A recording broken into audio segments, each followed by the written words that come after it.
جو بھی عورتیں میری بہنیں دن بھر کام کاج کر کے تھک جاتی ہیں نا، ان کے لیے ایک میرے پاس بہت ہی خوبصورت احادیث ہے، پلیز ضرور سنیے گا اور اسکپ نہ کیجیے گا۔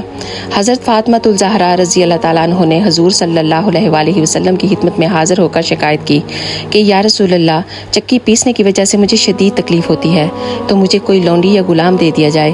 تو ہمارے پیارے نبی صلی اللہ علیہ وآلہ وسلم نے ارشاد فرمایا کہ اے فاطمہ، کیا میں تمہیں اس سے بہتر بات نہ بتاؤں؟ تو حضرت فاطمہ الزہرا نے کہا کہ یا رسول اللہ ضرور فرمائیں۔ تو آپ نے فرمایا کہ اے فاطمہ، جب تم رات کو سونے کے لیے بستر پر لیٹ جاؤ تو یہ کلمات پڑھ لیا کرو، یہ تمہارے لیے لونڈی یا غلام سے بہتر ہیں۔ آپ نے فرمایا 33 مرتبہ سبحان اللہ، 33 مرتبہ الحمدللہ اور 34 مرتبہ اللہ اکبر پڑھ کر سو جایا کرو، تو صبح تک تمہاری ساری تھکن دور ہو جایا کرے گی۔ سبحان اللہ، اس پر ضرور عمل کیا کریں اور دوسروں کے ساتھ بھی زیادہ سے زیادہ اس کو شیئر کریں۔ جزاک اللہ خیر۔